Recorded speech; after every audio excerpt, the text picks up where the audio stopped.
The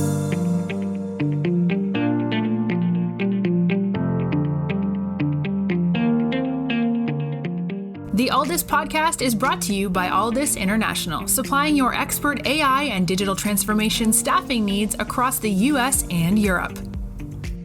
Today, you are listening to our AI in Action series, where leading minds in AI from across the world share their story, success, and advice.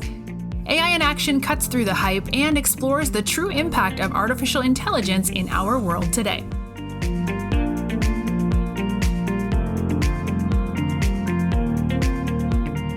You're listening to AI in Action. I'm your host, JP Valentine.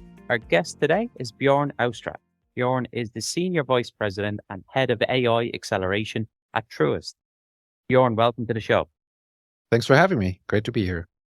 Bjorn, let's start with yourself, please, if we could. Give us an overview of your journey in technology, from where you got started, some of the roles you've held along the way, and take us up to today as the Senior VP and Head of AI Acceleration at Truist.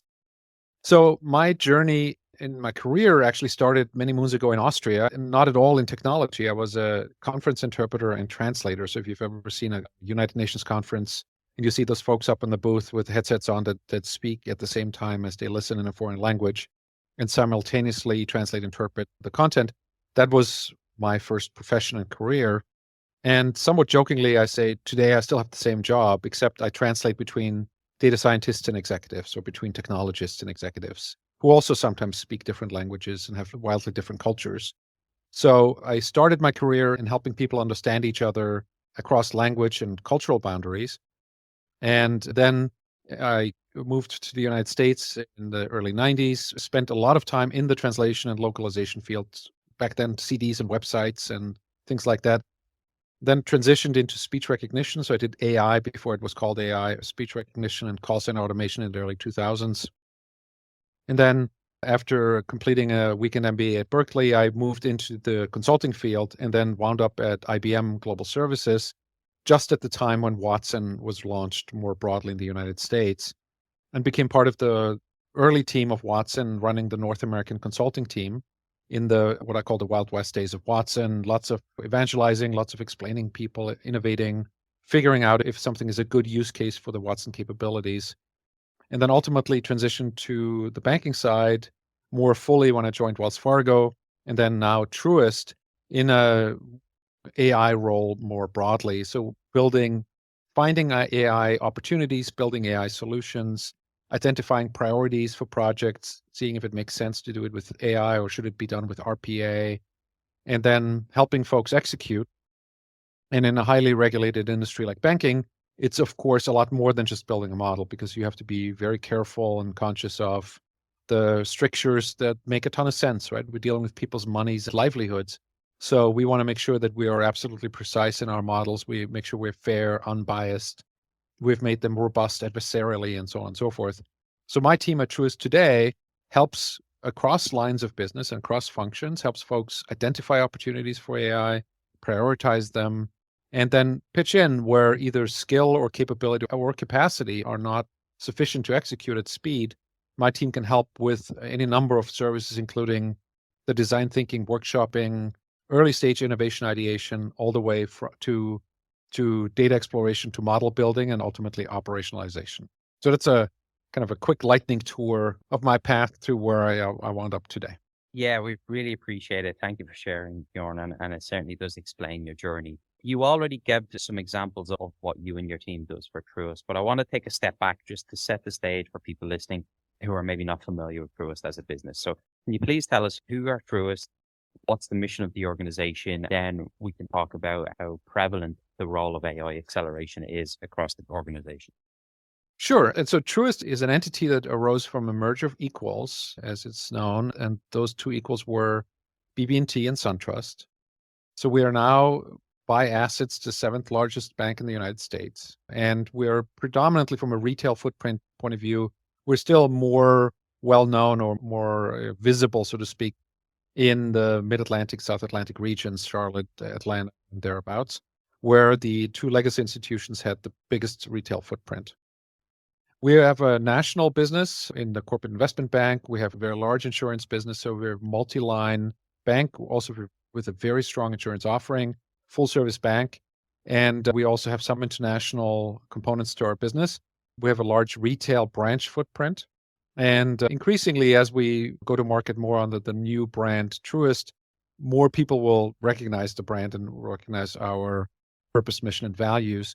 And Truist is a little bit different, I would say, from other banks in the sense that it is very purpose driven. And we aim to inspire and build better lives in communities. And we center a lot of our activities around acts of care and caring for our communities and simply having a little bit of a different presence and interaction, mode of interaction with our clients and teammates.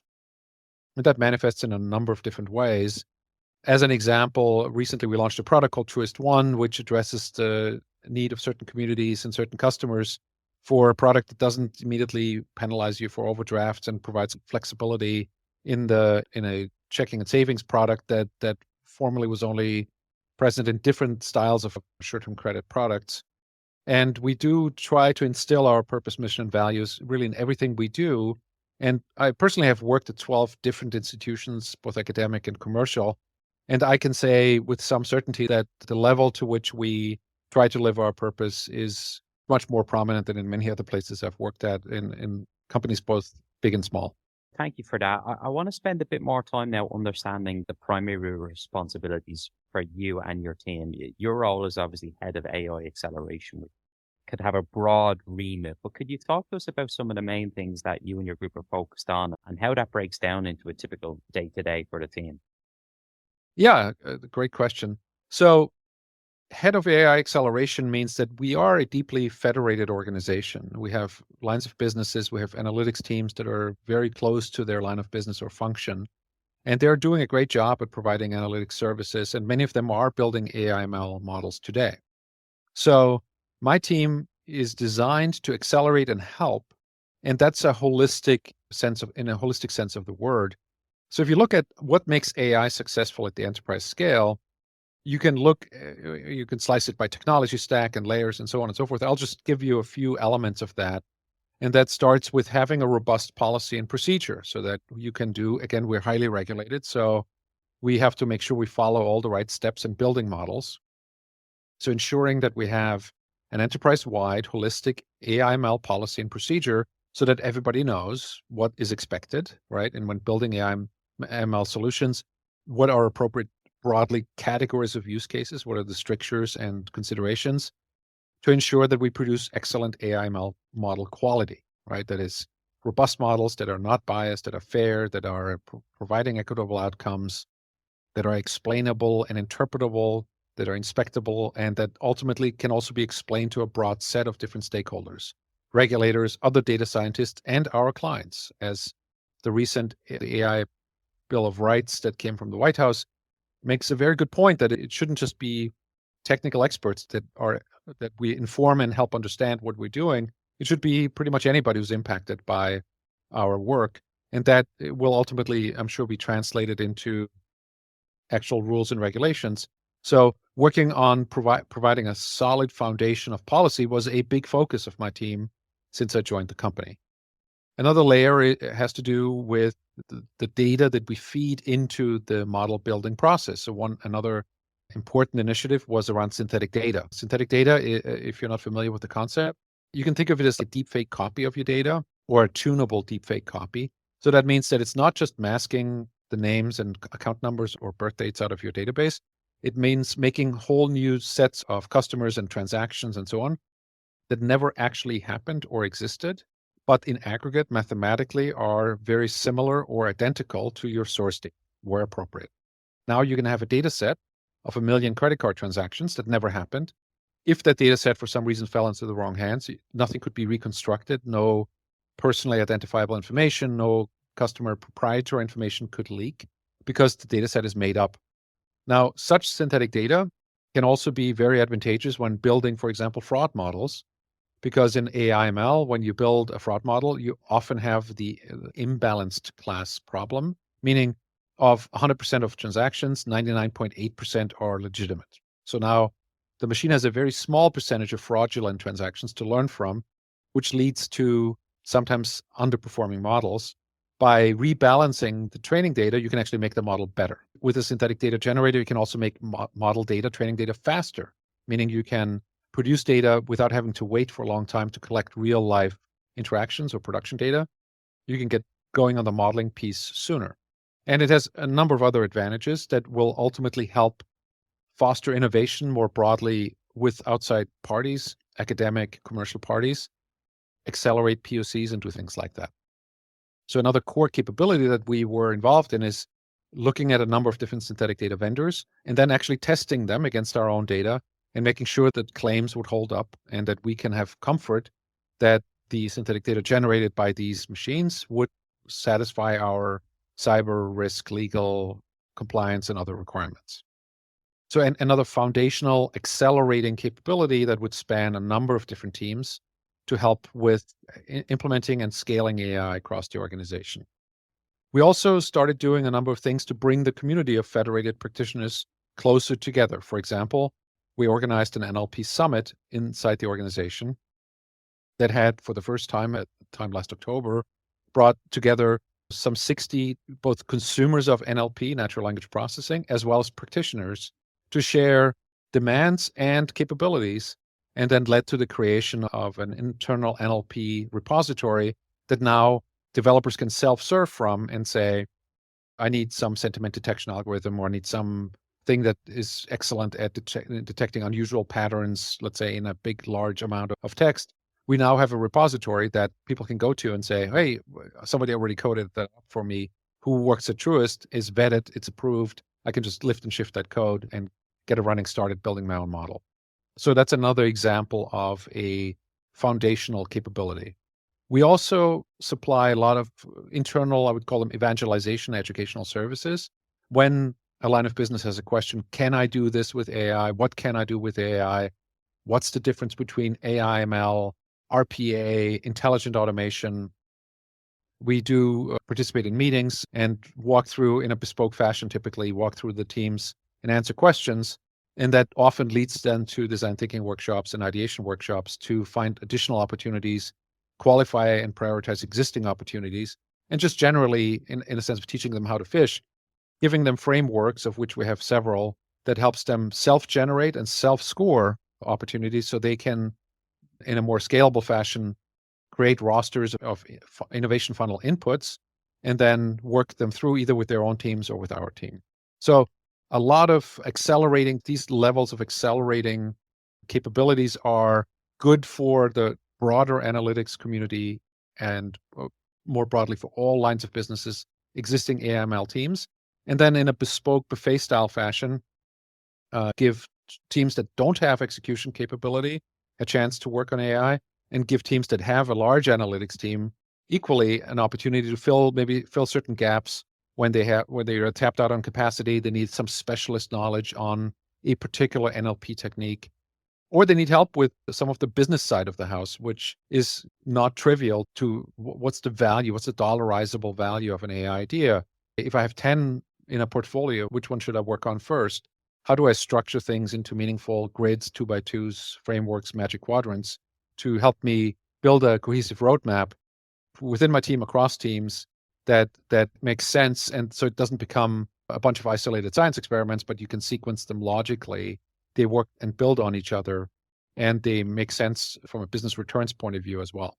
And so those are some examples where we, again, you can think of it as like an internal, almost like a captive consultancy that can also execute, that can help you with the early stage innovation pipeline, ideation, framing, MVP, also building and ultimately also operationalizing, all the while taking into account the very unique environment that banking AI/ML lives in, and that more broadly enterprise AI lives in, where I like to say it's 5% model, 95% everything else. So if you have a highly performing model, good on you. Important, like a race car engine, you can't win the race without it. It's an elegant piece of engineering, and no doubt it can be a differentiator, but it's just 5% of the solution. Just like in racing, you would also need a driver and a pit crew and gas and a windshield and things like that.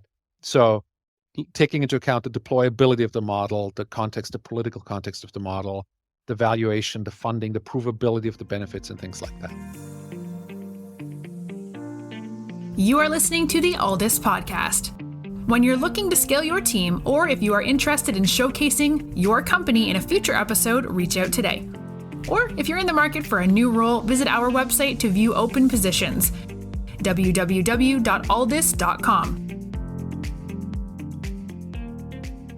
So it's quite a broad overview of the use cases for AI across Truist and the impact it can have to various business units. That means that the team that you oversee has got to be able to put their hand to different projects and be comfortable with shifting priorities, shifting project focus. Can you describe what the current makeup of the team is and how you've gone about not just managing and mentoring, but having them be so versatile in the workload and the projects? Yeah, and it's hugely important, right? So I think that anybody who works in AI or any kind of environment that is resource constrained will empathize with the fact that resource attraction and retention are critical, hugely important, very difficult in AI right now. It's easy to get outbid by some of the large tech players, although recently we've seen some cooling there and some layoffs, but broadly, the unemployment rate among data scientists is not very high, as we know. So how do you attract and retain? I have the luxury that my team does interesting stuff and at great clip, right? So one of the big problems, I think, for large enterprise AI, it can take 9, 12, 18 months from idea to running model due to dependencies on downstream systems, due to validation needs, regulatory restrictions, and so on. It's important to consider the holistic environment. Again, framing, just like you want to holistically frame a product, you want to holistically frame the employee experience and look at, I like to look at it as a T-shaped resume, and I'm trying to build T-shaped resumes with my team. That means you'll have a broad T crossbar that is a number of skills that I expect people, depending on seniority, to be good at. Executive communication and presentation techniques and business thinking, framing, things like that. And then you'll have a vertical bar that is your depth. So you may be leading data scientist who really understands the math, or you may be more strong in the business value and storytelling. That is also a perfectly viable depth to have, where you can look at a business problem and explain it in plain English in an executive fashion very quickly, make an elevator pitch quickly, a hook, a storyline quickly. That is not easy and can be a specialization. However, in my entire team, I always encourage people, depending on if they're data scientists or AI innovation leaders alike, to constantly exercise the horizontal T-bar, and to challenge data scientists to say, now tell me what the size of the prize is. I just did this, as a matter this morning. I'll have a Shark Tank style lightning round and go, just explain it to me as if I was 12 in plain English, whose life is going to get better by how much and how do you know that? And that is not easy, right? So even answering that question comprehensively in a punchy way that would be memorable and credible, but also accessible in the sense that I don't have to have a data science master's degree to understand your value prop, that is not trivial, and you have to practice it if you're not doing it day in, day out. So that's, I think, one of the attractions of my team is we get to have a mixed role. So it's almost a little bit salesy when you go in and find in a line of business, find opportunity. So you're wearing almost like a sales hat or consulting hat. When you're fashioning and framing the problem and mapping it from business language to data science language, you obviously can exercise your technical muscles, but also your entrepreneurial muscles. And overall, it is a very entrepreneurial environment. It's a lot about finding out if what is requested is indeed what is required, finding out what else, maybe there's some unknowable unknowns that our internal customer doesn't know, some things they don't know they need, but we should coach them because it is indeed a better outcome for everybody if we guide them in a certain direction. Also, frankly, a skill that is difficult to develop is the art of saying no and getting to no as the second best answer. Because now I know at least this is not a good opportunity for AI. AI models cost a lot of money to build. Maybe the commensurate benefit is not very high or a one-time benefit. And I should get to know more quickly because I can build something, let's say, in an RPA solution that addresses 80% of the problem, and I can do it in 6 weeks. And so now, no AI, but here, yes, go do something else. One particular example from previous employer, both the employer and my then employer and the ultimate end customer wanted the answer to be AI. And after 6 weeks of digging around, we basically came back and said, no, the answer, semi-jokingly, is beer, meaning this team and this other team should have an offsite because the problem is organizational change management, not technology. So by enabling these two teams to build trust and communicate better, we can obviate the problem. We should not graft the technical Band-Aid on top of the problem, but fix the root cause.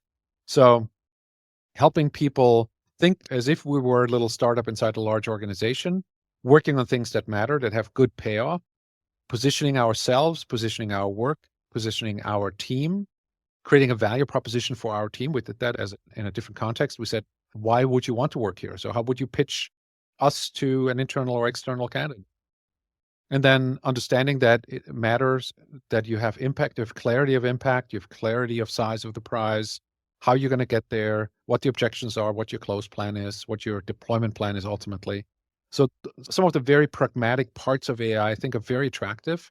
And it is not a great place. Our team is not a great place if you prefer to do just extremely advanced data science problems all day, every day in a kind of a locked room, right? So if you're just fascinated by the super advanced math and you want to present only at the NeurIPS and the other leading conferences of the world about the incredible new innovation and disruptive discovery you've made, our team probably not a great fit.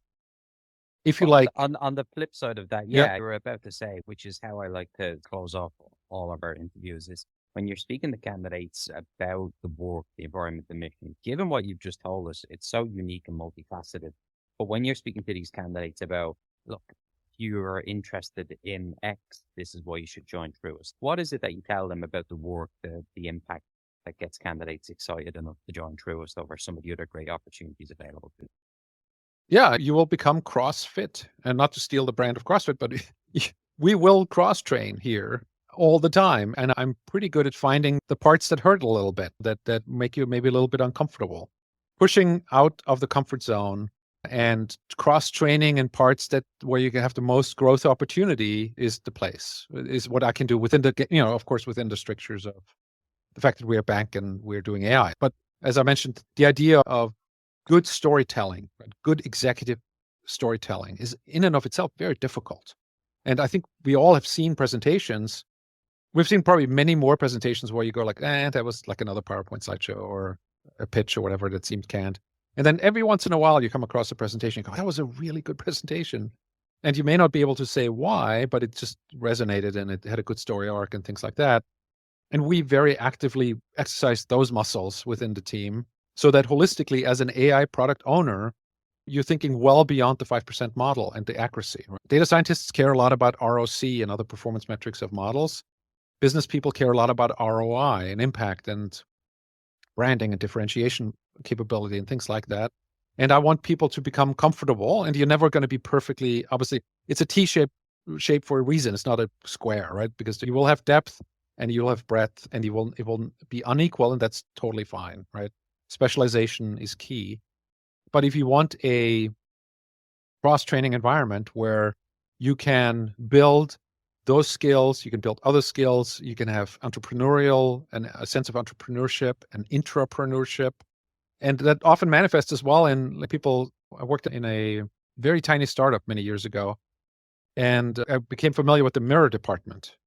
And the mirror department manifested in the following way. I asked the then VP of sales where I could get the NDA form for a prospective new customer. And he said, walk by a mirror and you'll meet the person. Because it was such a tiny team that you could everybody's doing everything. So go download an NDA template from a reputable source and off you go. At the time, 5-person company. And we have the luxury of having some of the entrepreneurial flexibility and freedom within the company, whilst also having all the resources of a very large company that we're surrounded by. And that comes, of course, with responsibilities as well. But I would say if you like growing and flexing new muscles, this is a good place in both directions, both becoming more technical or becoming more savvy at the surrounding and pitching part of AI. And it's not a great place to coast because A, if you're coasting, you're going downhill. And B, we're such a small team, there's really no spot here to hide or coast. because I will ask everybody on the team at least once a week for a pitch, for sizing of their opportunity, for summarizing what they did in a business-friendly language, for projecting out next week and next month, what they're going to get done. And often in business, the name of the game in innovation is that you cannot know with definitive certainty, but you can project and you can guess and you can guesstimate. And you have to get more comfortable with that, as it is the nature of the beast, right? So we don't have 2-year project rollout maps for large enterprise models. We have, of course, a cadence and a procedure for getting them operationalized safely. But if you like predictability, not a great place. If you're okay with ambiguity, a very good place. And if you can get the most out of every experience, uncomfortable or not, then it's a really great place to be. Bjorn, thank you so much for coming on today and talking to us. Really appreciate your time. Thanks for sharing your own journey and your story and giving us a great insight into the AI and data team at Truist. We Sure, wish you, the my team, pleasure. and everyone at Truist the best of the months and years to come, and look forward to having you back on the show. Thank you.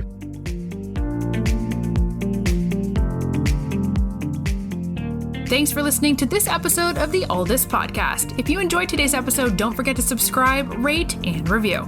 We are available on Apple Podcasts, Spotify, and any Android podcast of choice. You can also head over to our website, www.alldus.com, to listen to more podcasts, view our open roles, and stay up to date with industry news. Thanks for listening, and stay tuned for more great episodes coming very soon.